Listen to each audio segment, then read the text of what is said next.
E, gente, muito bem. Dando continuidade sobre a matéria sobre evolução, lembram que eu deixei um desafio para vocês tentarem supor, entender, propor hipóteses sobre o porquê da diferença entre o bico das aves, coloração, tamanho, formato, enfim. Vocês encontraram uma justificativa do porquê dos bicos das aves serem tão diferentes e tão estranhos uns dos outros? E por que que algumas aves têm, apesar delas terem formatos de corpos bem diferentes, mas o bico é igual? Enfim, vamos tentar entender um pouco sobre isso ah, a partir de agora, desses próximos vídeos. O que eu quero passar agora para vocês é um entendimento sobre como foi a história da humanidade para tentar encontrar uma justificativa e uma explicação para esse fato. Vou compartilhar a tela com vocês.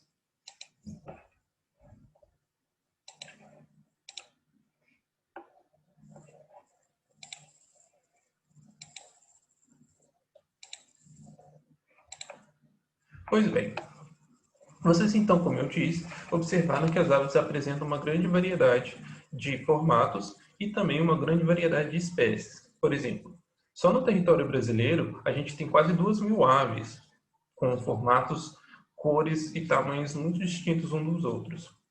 Cada ave vive num ambiente específico, por exemplo. Não é possível encontrar arara, seja vermelha, azul ou da cor comum, amarelo e azul, ah, em Minas Gerais ou no Nordeste. Por outro lado, não é possível encontrar um, um gavião real, por exemplo, aqui no Mato Grosso do Sul. Enfim, aves ocupam ambientes específicos, apesar da capacidade delas de voarem e alcançarem vários e vários ambientes. Elas não têm barreiras que impedem a sua locomoção, mas por algum motivo elas ficam em ambientes específicos. Também, provavelmente, ah, a gente vai abordar, na verdade, sobre esse fato e este assunto. Muito bem. Tá vendo essas aves aqui? Temos uma coruja buraqueira, um tucano, um beija-flor, ah, um, um tuiuiu e ali uma arpia, com a presa um coelhinho. Beleza. Quais as características dessas aves, por exemplo? O que elas têm em comum? Vamos lá. Todas apresentam bicos, todas têm pena, todas têm pés e pernas escamosas, bem, um par de olhos, e, enfim, a gente poderia encontrar diversas semelhanças. Da mesma forma, a gente pode encontrar também diversas diferenças entre elas. Por exemplo, observa como vocês observaram também na primeira parte desse vídeo, como que o formato do bico é bem diferente uma da outra, de uma ave para outra. As cores e a disposição das penas são também diferentes. Observa como que a, a, a cauda, a pena da cauda do tucano é, é menor em relação ao do pelicano. As cores, a posição dos olhos. Olha como que a posição do olho do tucano é bem aqui, bem nas laterais. E olha da coruja, olha da arpia. É bem frontal, igual o nosso. Com atenção a gente vai conseguir ver várias diferenças, apesar das grandes semelhanças que existem entre cada espécie. E vocês conseguem também entender a partir disso por que essas espécies são tão parecidas e ao mesmo tempo elas são tão diferentes? Pensem um pouco, dá uma pausa no vídeo. E a explicação para isso é que é o seguinte: os organismos, os indivíduos, os animais, vegetais, plantas, seja o que for vivo, ele se adapta ao ambiente ao qual ele está vivo. Ele ele sofre uma pressão para se adaptar àquela situação nova. Hoje sabemos que os seres vivos eles não desenvolvem características com a finalidade ou com uma intenção para aquilo. Todas as características dos seres vivos são frutos de um processo evolutivo, de uma pressão para a qual ele é direcionado para um sentido ou para outro. Vamos entender isso um pouco melhor. A evolução, ou seja, a mudança dos organismos, é um processo no qual ocorrem transformações, no qual os seres vivos, durante o passar do tempo, vão gerar espécies novas. Então, evolução é a mudança das características de uma espécie, gerando novas espécies. Várias pessoas tentaram entender e explicar o porquê que essas espécies são diferentes e por que elas mudam. A princípio, muitas pessoas não acreditavam que as espécies mudavam. Elas achavam que as espécies eram fixas e imutáveis ao longo de toda a história, todo o tempo existente. Isso, as espécies mudarem ao longo do tempo, não é hipótese, não é teoria, é um fato. Nem é uma lei, é um fato. Ok? As espécies mudam ao longo do tempo e temos provas disso. Vamos entender um pouco sobre isso também. Mas primeiro, vamos dar uma olhada aqui na tela. O Jean-Baptiste Lamarck, que viveu no século XIX, entre o século XVIII e XIX, ele propôs uma teoria para a explicação por que as espécies estavam mudando, por que elas mudam também. Também, agora já no século XIX, o iniciozinho do século XX, viveram duas pessoas que também proporam ideias muito importantes do porquê que as espécies mudam. Um foi o Alfred Russel Wallace e o Charles Darwin. E no final, mais atualmente, nós temos a moderna teoria evolutiva, que no final das aulas a gente vai sintetizar tudo isso. Vamos entender qual foi a teoria do Lamarck, aqui, o primeiro, sobre a mudança das espécies. Mas antes, eu quero que vocês pensem. Vocês sabem o que é teoria? Quando alguém fala assim, eu tenho uma teoria, ou tenho uma hipótese, qual a diferença entre elas, o que isso significa? Dá uma pausa, pensa. Pensou? Então tá. Vou explicar para vocês. A teoria ela é resultado de um processo estudado e elaborado. Para chegar numa teoria, eu preciso primeiro observar um fato. Por exemplo, eu estou olhando para o meu computador, que eu estou gravando essa aula. Vejo que a borda dele é um pouco arredondada e tem uma moldura acinzentada ao redor da tela. Tudo isso que eu falei é fato.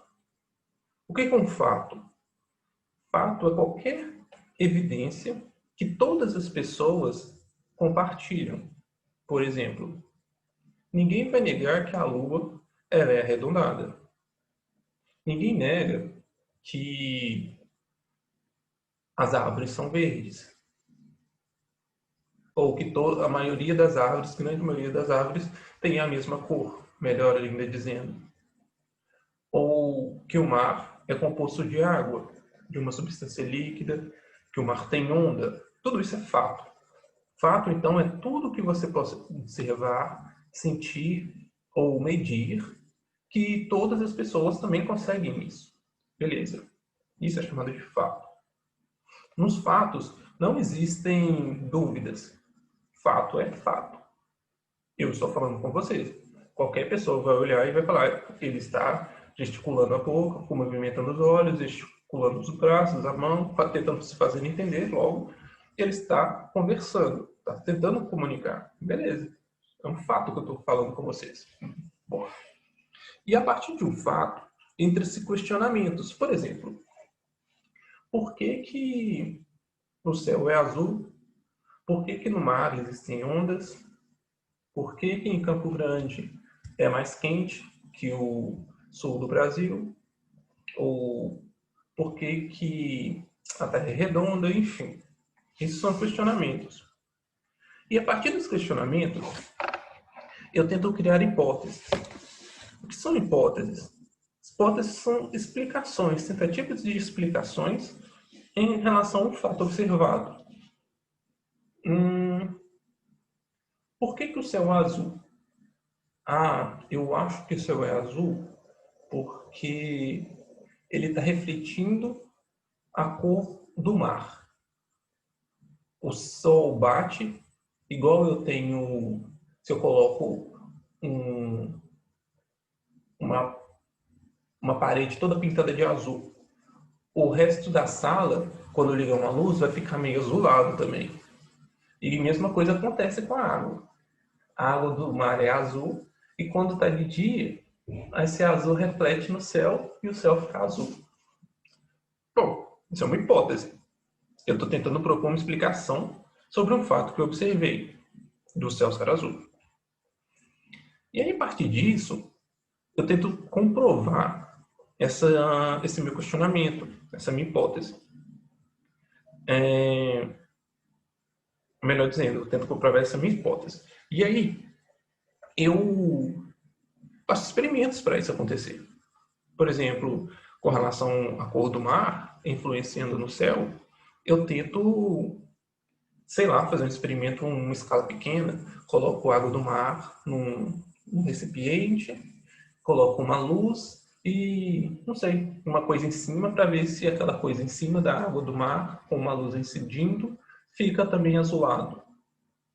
Se isso funcionar, eu estou comprovando ainda mais a minha hipótese. Caso contrário, eu não estou comprovando a minha hipótese e estou descartando ela. Então, tudo que você observa, você pode fazer um questionamento. Tudo que você vê, observa, é um fato. Você pode fazer um questionamento sobre isso. E a partir deste questionamento, você propõe uma resposta, uma solução plausível na sua cabeça para aquilo ter acontecido ou para aquilo acontecer. Isso é chamado de hipótese, essa tentativa de explicar algo que você observa. A partir disso que você respondeu, você vai tentar comprovar isso. A comprovação disso só vem através de experimentos com processos rigorosos e planejados. Se esse experimento que você fez comprovou este fato, essa explicação sua, comprovou essa hipótese sua, a partir disso você pode ter uma teoria. Caso contrário, não, você não tem uma teoria. E aí você vai buscando outros experimentos, buscando novas evidências para tentar explicar e encontrar a teoria daquele fato que a gente observa. Portanto, se alguém fala que tem uma teoria, eu tenho uma teoria sobre esse assunto. Está errado. Você tem, na verdade, uma hipótese sobre aquele assunto. Você vai ter uma teoria quando você gerou uma hipótese, fez experimentos e comprovou aquela hipótese por experimentos. Tá claro? Se tiverem dúvidas sobre este assunto, me avisem. Ok. Então, nós temos aqui, como eu disse, voltando, teorias diferentes. Tem a teoria do Lamarck, teoria da seleção natural e a teoria moderna evolutiva. Portanto, tudo isso foram hipóteses que um dia foram geradas a partir de um fato. O fato foi qual? As espécies estão mudando ao longo do tempo. Como é que essas espécies mudam ao longo do tempo? Essas espécies mudam ao longo do tempo porque querem. Beleza, é uma hipótese. Aí eu vou tentar, através de experimentos, comprovar essa minha hipótese e vou gerar uma teoria. Lembrando que nada é 100% certo, 100% comprovado, que só porque existe uma teoria ela não pode ser derrubada. Não. Teorias são derrubadas a todo tempo porque elas são aperfeiçoadas e descobrindo que às vezes aquele experimento estava um pouco falho e, enfim, teorias são feitas por pessoas, e pessoas estão suscetíveis a enganos. E através do conhecimento que a gente tem. Beleza. Vamos tentar entender como que o Lamarck chegou na teoria dele sobre evolução. É muito importante entendermos isso. Lamarck colocou dois princípios básicos sobre por que as espécies mudam. O uso e o desuso. A gente vai falar muito sobre isso. E que essas características, por exemplo, o formato do bico de uma ave, elas são passadas de geração para geração, ou seja, de pai para filho.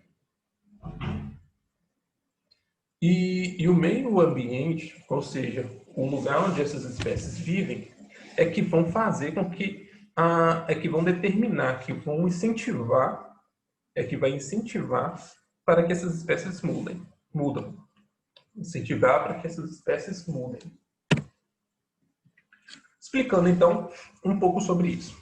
Imagina só, eu tenho ali 3 flamingos, 3 amigos flamingos, andando sobre um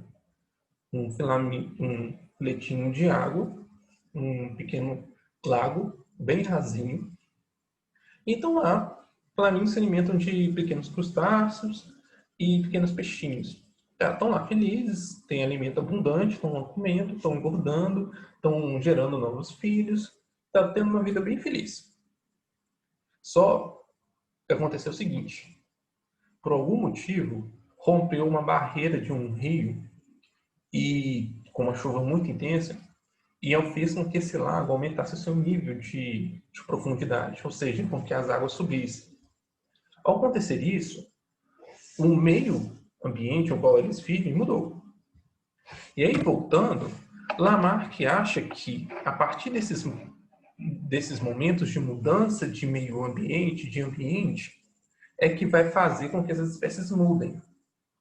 E que vai ser esse ambiente que vai determinar a evolução deles. Como assim? Por exemplo, observe que, como a água mudou, está vendo o tamanho das perninhas dos flamingos? Esses flamingos, para sobreviverem, eles aumentaram a sua perna.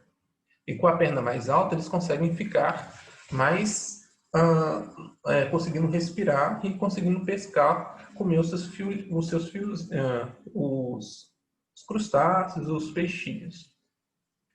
Só que ele acha e ele propôs a seguinte hipótese e tentou comprovar que ao o ambiente mudar, esse ambiente vai pressionar com que essas espécies mudem. Porque essas espécies vão ter que esticar mais a perna, se esforçar mais para ficar mais no alto, e assim, com todos os dias fazendo esse esforço, dia após dia, vai mudando. É como se fosse, Lamarck tentou justificar, como se fosse alguém que está querendo levantar um peso de 100 quilos.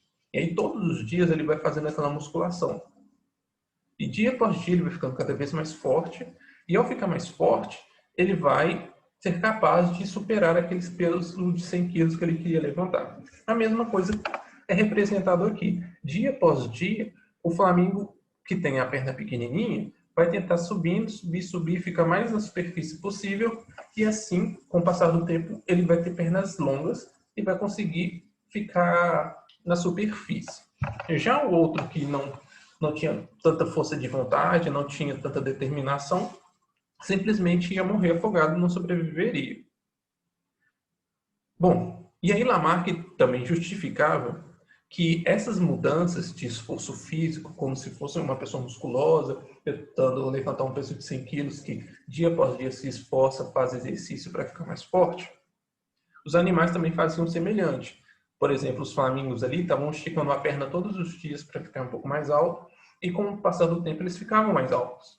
E ao momento que ele ficou um pouco mais alto, ao reproduzir, ou seja, ao gerar novos descendentes, ter filhos, eles passariam essa característica para os seus filhos. Ou seja, eles já deixariam com que os seus filhos não precisassem de fazer esse esforço todos os dias para ficar com as pernas mais altas. Eles já nasceriam com as pernas grandes. E geração para geração, ele transmitiria essa característica para os seus filhos. Agora todos os flamingos teriam pernas altas, porque os seus ancestrais se esforçaram para manter e ter aquelas pernas altas. A lógica é como se fosse, se eu sou muito musculoso e todos os dias eu vou fazendo musculação, ao ficar, sei lá, com a capacidade de carregar 100 quilos tranquilamente, se eu tiver um filho, quando ele chegar na minha idade, ele não vai precisar de ter feito todo esse esforço, ele já vai ser capaz de levantar um peso de 100 quilos. A ideia do Lamarck é essa, e ele tentou justificar o fato que ele via. Através de experimentos, e pelos seus experimentos ele chegou nessa teoria. Outro aqui, exemplo.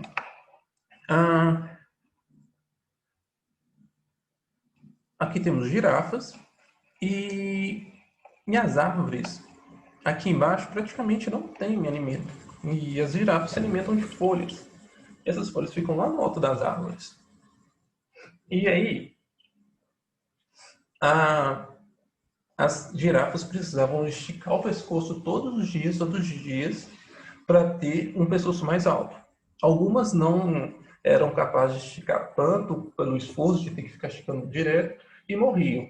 Mas as que conseguiam esticar e se dedicavam todos os dias, ficavam com o pescoço mais longo e era capaz de se alimentar. Ao ficar alimentadas, fortes, sadias, elas conseguiam agora sim reproduzir e ter novos filhos.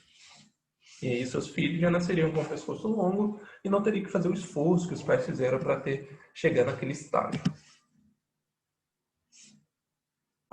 E aí, essa lógica existiu e foi aceita por muito tempo. As pessoas concordaram por um bom tempo, na verdade, não foi muito tempo, as pessoas concordaram e aceitaram essa ideia e não questionavam muito isso. E aí é que entra Darwin na história, que joga essa teoria do Lamarck por terra, falando o seguinte: não é as espécies que mudam porque o ambiente determina isso. Ao contrário, o ambiente ele vai apenas selecionar, ele vai excluir aqueles que não são capazes e vão sobreviver aqueles que são mais aptos, mais adaptados. Na próxima aula a gente vai entender como que o Lamarck, a sua teoria, foi desbancada por Darwin. Gente, até a próxima.